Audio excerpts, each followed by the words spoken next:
welcome to this spotlight, Neil. I feel like we are really in the middle of this amazing forum and very much in the spotlight. So thank you for joining us here on this stage. Thank you to our audience who are participating and tuning in wherever you are around the world.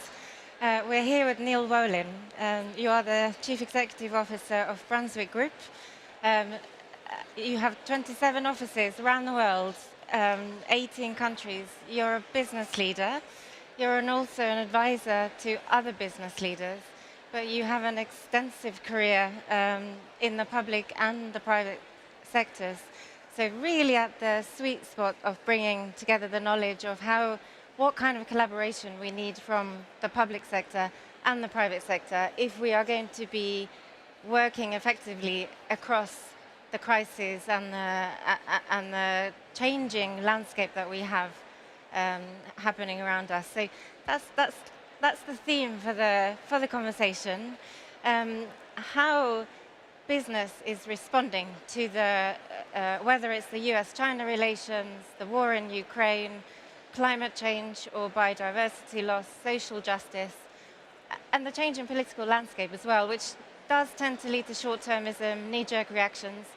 Business has an absolutely critical role to play in responding to those crises. But there are lots of risks, of course, when you put yourself above the parapet. How do you respond? But you need to engage. So Neal, let's start with the big question of how are expectations changing for business in the current geopolitical landscape? Well, Polina, first of all, thank you so much for being here, and it's great to be with you. And I just want to say what an extraordinary forum the Paris Peace Forum is. I've said it all day long, but I want to say it some more. Just the ability to bring together governments and businesses and think tanks and NGOs and civil society to think about and find solutions with regard to the biggest issues in the world, and then to take action. I think it's terrific, with equal measure of representation from the global north and the global south, and it's terrific to be here. I think expectations for business have changed in respect of geopolitics. I think that so many stakeholders of big companies, employees, consumers, regulators, even competitors have created a circumstance in which businesses understand that they need to engage in the world in ways that perhaps they weren't focused on 5, 10 years ago. And they understand that if they do it right, if they do it in a thoughtful way, there's opportunity for them to explain who they are and to make their contribution to the forward progress on some of the biggest issues in the world. And alternatively, if they sit on the sidelines, if they try to keep their head below the parapet, there's risk in that. And risk coming from all those stakeholders groups, including, I'd say, by the way, importantly, more and more from their shareholders, their investors, their sort of original group of stakeholders. And so I think, companies want to do this in a way that's authentic. They want to think about these issues in ways that are related to what they do for business, what their core business model is. So it might differ from sector to sector or from circumstance to circumstance. But I think more and more the CEOs, the boards, the senior executives at the companies that I advise and that we as a firm advise understand that the world is sort of expecting of them because of social media, because of the digitization and sort of technological developments. People can express their views and sort of impose their perspectives on companies, and at the same time companies see business opportunity as well. And you take just the example of the Russian war in Ukraine, and so many clients with whom I spoke, especially in the US and in Europe, but also the world over, understood that although governments weren't forcing their hand in terms of what they could or couldn't do in Russia in the main, sanctions, yes, but in general, I think they felt largely that even though there was a lot of money at stake, that they wanted to be on the right side of history, that they observed what was going on, and that for their reputational interests, for the kinds of interests they have with respect to their employees and future employees or their customers in the rest of the world, that they wanted to disengage from that situation, from Russia, as a question of what was right and what was wrong. And that's a good example, I think, of lots of companies making judgments each in their own way in terms of how they disengaged and when and all that, but realizing that just sitting it out and letting that be an issue as between governments was not okay. Yeah, absolutely. But are you seeing this engagement from all companies, or is it just the ones who do feel the need to do the right thing? How do you see that? Are there any trends, or? Yeah, it's not all companies, but it's more and more are understanding that they need to think about what the issues are out there in the world, whether they're geopolitical issues or social issues, and how do they want to be heard and make their contributions. Again, authenticity is important, making sure that it's related, I think, to what they do as businesses, to make sure that they're actually doing things, not just talking about things. These are all important ingredients, but I think there is a pretty observable trend that is growing momentum, that companies have to be engaged in the world, and that the set of stakeholders with which they need to be, aware and present is not just the shareholders, as important as those shareholders are, but this wider set of stakeholders that matter to them a lot. And what are you mentioned Ukraine. Are there other issues that you've seen there's been a particular need for companies to respond to, and quickly as well? I think on climate, on all kinds of questions of inequality, I think on questions of global public health and how it affects, both the companies themselves and the employees of those companies, but also the communities in which they exist or their broader communities of customers. I think those are all issues. Those are big issues that are sort of in the sweet spot of how companies are trying to think about what's their role, what's their part, how can they be part of trying to advance progress in whatever way, and it's a set of different ways. So there's not one size fits all or one prescription that works broadly, but the broad idea that on these questions, they need to figure out where they want to be, what works for them, what fits with how they otherwise unfurl themselves to the world. Those are things that I think now are growing substantially more attention at the highest levels of these companies. Yeah, and you're a business leader yourself, but you advise other companies on how to engage and the reputational risks that they might face if, as and when they do. When you feel the responsibility and the need to do that, but when a client would say to you, it's just not worth it, how can you help them really understand the different demands that are being placed on them, and maybe if the risks of not engaging? Yeah, I think we have lots of conversations with clients about what are the opportunities to engage, what are the risks of engaging, and to take stock of what matters to them, what matters to their stakeholders, and to sort of almost do an inventory to understand where it's okay to be quiet or to be a follower, and where perhaps there's an opportunity to take a leading position, or where there's a risk if one is not to be heard. So, plenty of examples. Take, the Black Lives Matter issue in the US. For companies who decided they didn't want to be heard on that, they ran a lot of risk with respect to their employees, future employees, their broader reputation on questions that were, very present in the United States, and where there was a real downside possibility if companies weren't heard and seen to be doing things in response to sort of structural questions of inequality. Yeah, and these huge companies, some are bigger than nation states. They're dealing with climate change, social justice, inequality.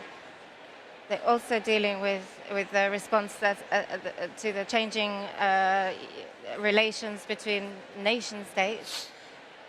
And then we've had the pandemic as well, and all the building blocks that may have been going on in terms of achieving, let's say, the SDG agenda, or putting in the right kind of transition plans in terms of climate. How has that? Are we getting back on track from a business perspective in terms of starting to have the right kind of strategies in place within businesses on the sustainability issues, or are we still behind? And yeah, can you tell me a little bit about how businesses are responding to now? I think it's a very wide range of circumstances, Paulina. I think some businesses are doing quite well and others perhaps not as well. These are very complicated questions. They're complicated in any one geography, any one country, and then if you think about them globally, it gets more complicated still. And so, in the US, roughly, if you do something on these issues, you'll make half the country happy and you'll make the other half of the country unhappy, just given the political divisiveness. And if you think about, the sort of competition between the West and China, it's not so hard for companies to get in the middle of that, which is not where, of course, they want to be. So I think these are tricky issues and require a lot of thinking about what's really important, what's in the end, what's going to be the right thing for the company from a stakeholder perspective, what's sort of true north, if I could say it that way. And I think, on sustainability, there's no doubt that as a globe, we need to accelerate our efforts and push forward with more pace. And some companies are in a leadership role on that, and others are sort of in the more wait and see category on that. And so I think there's a wide dispersion. I think what we try to do is to help our clients understand what those opportunities are, what the risks are, and then how to go about being authentic, how to think about building it into who you are and what you are as a business, as opposed to it being or appearing to be kind of a side avocation. Because it's when you really build it into the business model and invest the company, with goals and with ability to track progress and partnerships and things that have tangibility, that it really, takes hold and has the effect that's intended. But different companies, I would say, are in different places on this journey. Yeah. And if I think about companies in different sectors or in different countries or different regions of the world, there's quite a wide, array of circumstances. Oh, there really is, and I, you're based in the US, and I can't sit here and speaking to you as a leader in the US. It's very interesting what's going on politically, particularly in the context also of some people call it the ESG backlash or woke capitalism. How is it being a business leader in the US, and how are you working with that context on these big issues?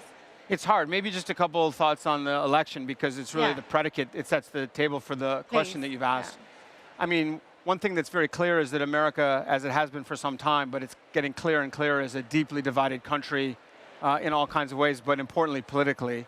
I think the current narrative about the midterm elections that just took place in the U.S. is that the Democrats did well, certainly better than expectations would have had them do. And I think that's right on the one hand. On the other hand, it's sort of a binary question. You either have power or you don't have power. And I think it looks quite probable that the House of Representatives in our country will flip and the Republicans will be control of it come January. And that will be a very painful thing for the Biden White House and the Biden administration. And it will mean that instead of trying to legislate progress on questions of infrastructure and healthcare and climate and equality and and a whole set of issues that are at the forefront of Joe Biden's agenda, he'll have to use whatever amounts of executive power he has, which is not so happy. The last point I'd make about the elections, it seemed not to be a very good week for Donald Trump. And even within his own party, I think there's a level of complexity that has just started to bubble up in ways that will be interesting to watch. I think for companies in the US, this is a very complicated environment to try to navigate, because as I said earlier, on almost any issue you can think of, whatever you do, or for that matter, don't do, you're going to make about half the country happy, and you're going to make about half the country equally unhappy.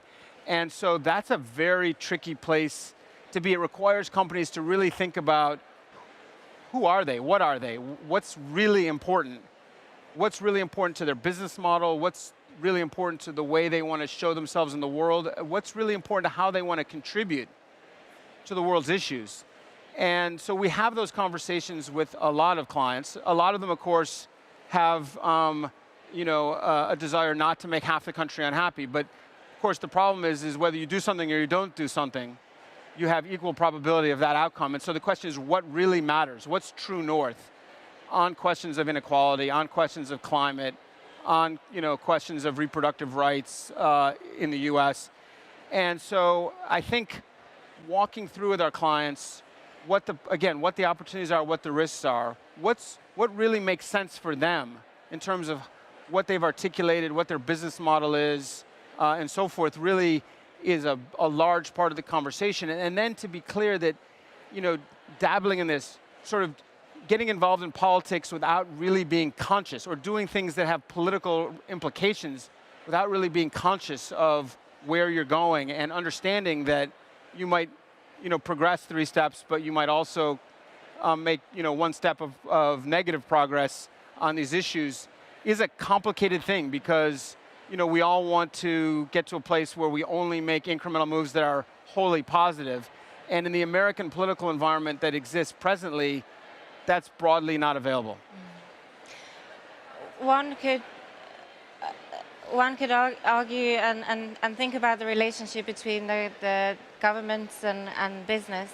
When there's uncertainty on one side, the other side needs to step in more to give the longer term view.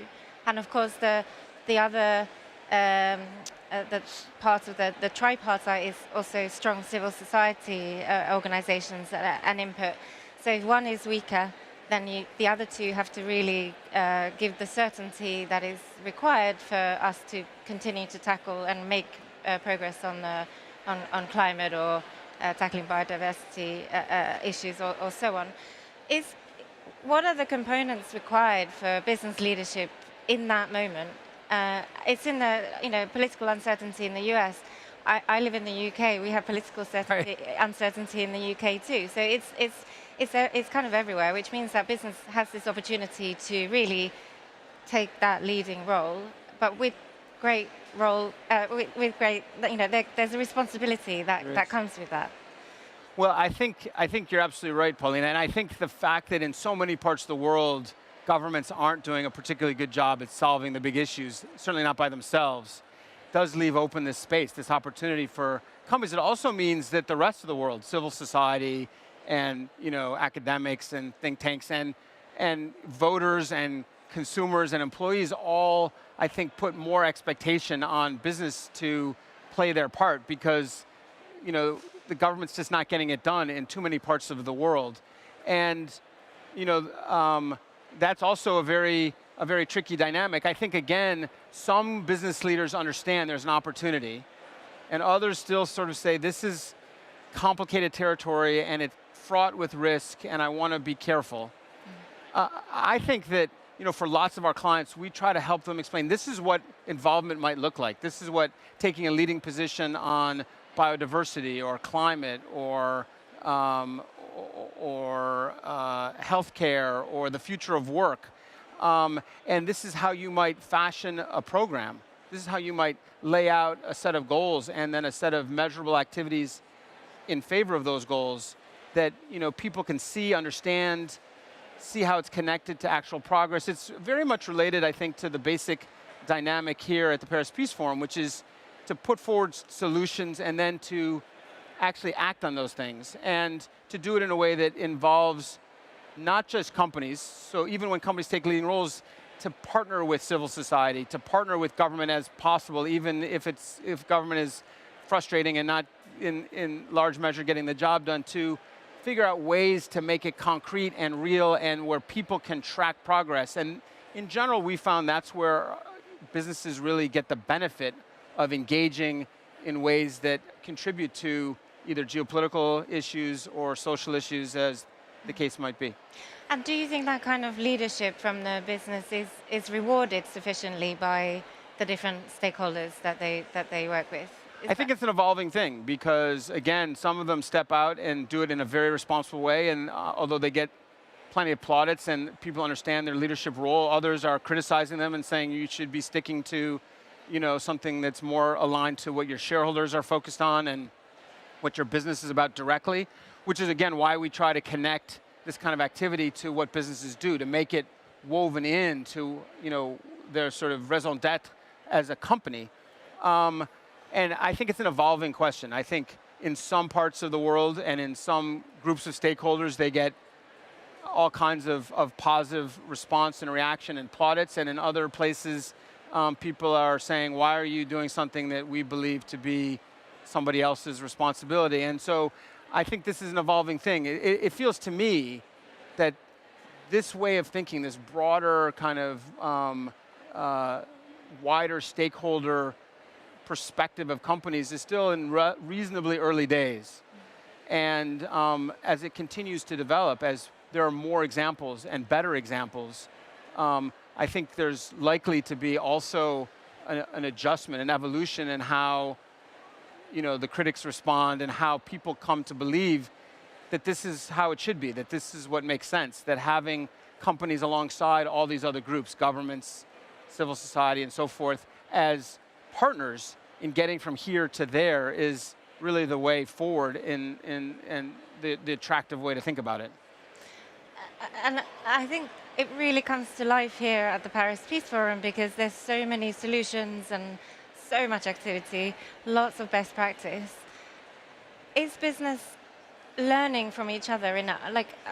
Is there good sharing of best practice, or how, or whether it's from the MNCs to the MNCs, or actually in terms of taking something like here in the innovation space and taking that up to the big companies? How's the collaboration within the business sector? I think there's some and some good examples, but there needs to be more and faster and better. I think collaborating with each other, observing what their competitors or other companies are doing. I mean, we spend a lot of time trying to explain to our clients what other of our clients are doing and what's been successful and what we've learned from circumstances that haven't been as successful.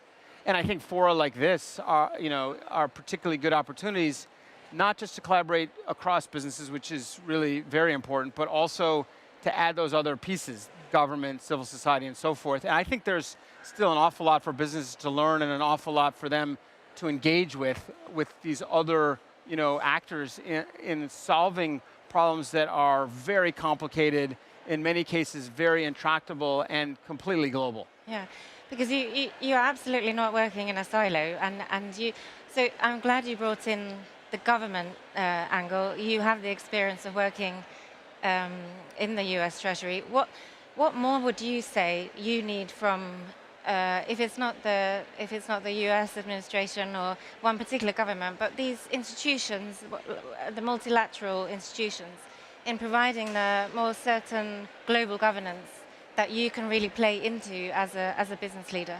Well, first of all, I think there's enormous opportunity for businesses and governments or businesses and multilateral institutions to learn from one another. There's all too little sharing, really, of perspectives, understanding, ideas, solutions. So there just isn't as much collaboration as what you'd imagine. And I always found when I was in the government that it was never enough. I always wanted the business community to come in more. I wanted to hear from them, learn from them. And I think there's an unbelievable amount of opportunity for the businesses to hear and learn from government. So just that collaboration, that partnership is hugely important. I think you referred to the multilateral system and multilateral institutions. I think there's a good argument that those institutions which were put in place largely just after World War II need a refreshing. They need to meet the moment of the 21st century. They need to meet the moment of the challenges we have on climate, on global public health, on immigration, on inequality, these enormous topics that that I think have, stressed, I guess I would say, the multilateral institutions. And so I think, multilateralism is hugely important in making progress on these big issues.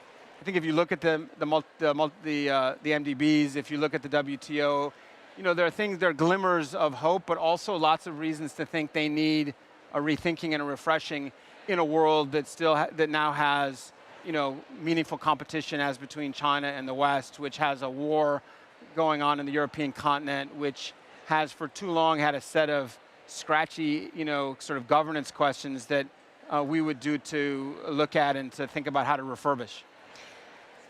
And that in itself is a big demand on companies. So you have to understand how this comes together, where you can support strong institutions, the strong multilateral system, how you can share best practice, if you're a finance company, how you can work with MDBs in terms of investing in what was previously determined as risky environments. Um, your critics could say that that takes you away from your core business. You mentioned it before. You have to be authentic. You have to focus on your core business. How do companies navigate that kind of changing way that they're engaging with the whole system? It's a really good question. I think a lot of these issues are about businesses' core business.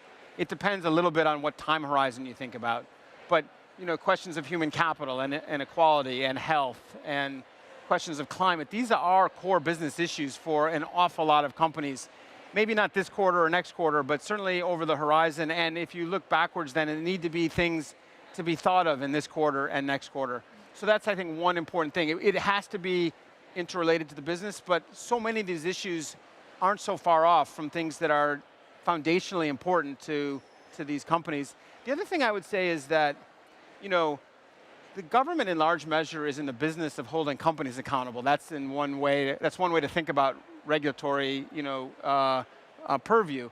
But it's also true that more and more companies should be holding government accountable, should be demanding high quality government, should be demanding the kinds of programs and the kinds of opportunities for partnership that allow companies to plug in and play their role and be really useful participants in this venture, which I think, again, it's the prevailing thought here, is a shared endeavor as among all these different actors in a very complicated but obviously incredibly important drama.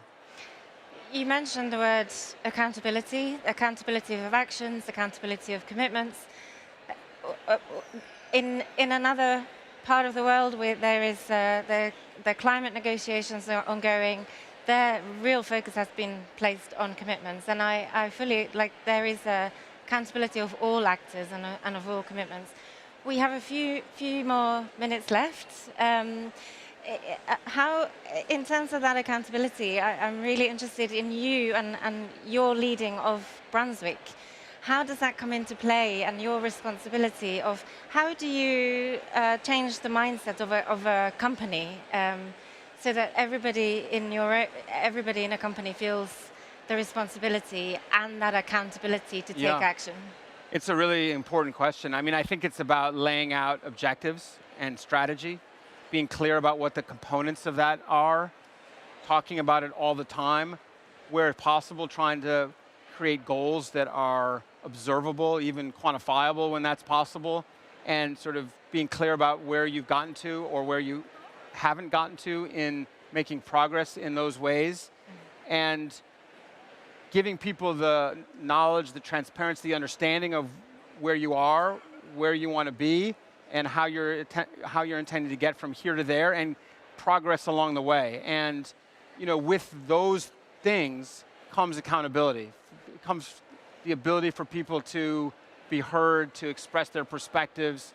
That's how I think about it within the Brunswick Group. I think that's what I think of as accountability and leadership within companies or in governments or in the interaction as between companies and governments. And so I think laying that out, being transparent, being clear, and being focused in ways that people can keep track of. That is a really lovely way to start wrapping up our conversation. I think transparency of actions resonates with everybody here in this room, and certainly in other places where all these different institutions and actors come together to try to resolve the huge crises of our time. In terms of, if I can have one final question for you, what's your hope for for society or for business acting in the society for the next year or couple of years? Where do you feel the urgency should be focused towards? Well, the Paris Peace Forum talks about this multi-crisis, and it's so clear that there are so many big, complicated, sort of really existential, one doesn't want to be hyperbolic, but really existentially important issues. And I hope that we can, find ways to collaborate I think we need to find ways in which we have common cause. We are all in it together on these big issues, on health, on development, on the question of inequality. These are questions that we're all gonna, you can't wall yourself off from these questions in this world. That's part of why it's so important to have the North and the South in the conversation. And so I hope we can find, in big and small ways, ways to collaborate, ways to engage, ways to keep in mind that we, in the end, share these objectives and sort of slightly find opportunities to rise above the parochial or the thing that's day to day or the thing that is just over the horizon and look forward a little further. It has there's a little worry of it sounding Pollyannish, but really that's what this forum is about. Really that's what, engaging in these big issues and trying to, for everyone, companies, governments, civil society, to do their part. And I think, there's no alternative, if you think about it in the end. And I have 3, youngish kids, and I look at them and I think that's what's going to get us to this next place, is if everyone can pitch in ways that are constructive and move us along. And that is a really lovely call to action and hope and aspiration to conclude the Spotlight conversation. I'd like to thank you very much. It's been fascinating and insightful. And I'd like everybody who has joined us in thanking you in a traditional way. So thank you very much. Thank you, Paulina. Thank you so much. It's been a pleasure. Thank you.